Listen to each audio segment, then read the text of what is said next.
here, and you can see the inside.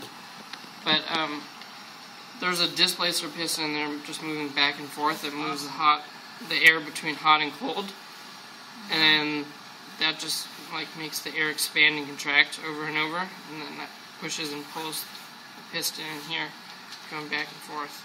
So yeah, it keeps going. It used to go faster. As long as you keep. But it works.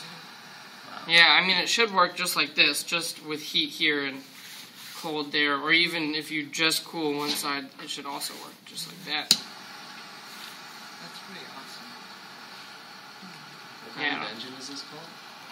This is a Stirling engine. Yeah. Can you use it to like run a light bulb or something? Maybe run a light bulb, but it's really low power. It's like as soon as there's any resistance, it stops. It's pretty amazing. How long did it take you to make it? It took me an entire semester for like 5 hours a day, 2 days a week. Wow. That's a lot of hours. And you're already like in a special project. Yeah, that was for a special project. It's not like you're just in the beginning. No, yeah, that was just for fun, really. Where did you get the design? The design, it started, I got most of it as a blueprint, but I changed a lot of things. Like there's like just brass on steel slides much nicer. And then one material wears faster and you can replace it rather than having both of them wear. So where can you find this in the real world, like real world applications? They have, well, in a lot of the garage of a lot of like hobby machinists. And like they've done some stuff. They have like, I've seen ones that have like a lot of mirrors bouncing light, and then they run little generators off of them. But that's still like hardly easier and a lot less efficient than solar panels. Yeah. Like as long as you have two chambers, one that's hotter than the other.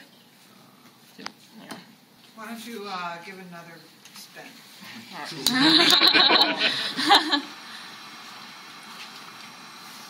So once you like stop heating it and it's going, how long will it take to just stop on its own? I mean, it should keep going as long as this is hotter than this side, but the heat spreads pretty quickly. Yeah, I made one out of a really shitty one out of a Pringles can one time. It didn't work as well.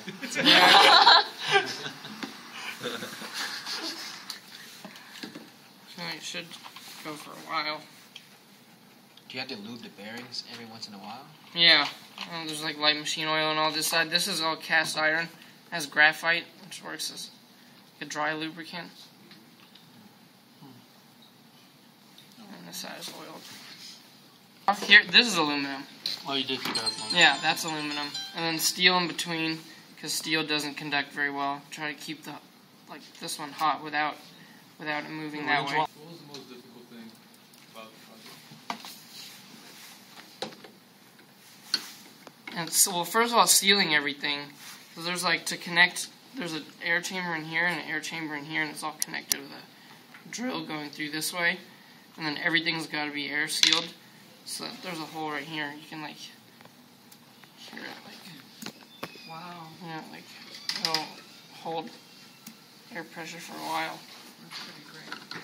I used tried a lot of different gaskets, materials. Ended up using like silicone.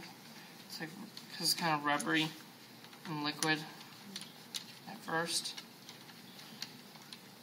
Then also to get it to all sit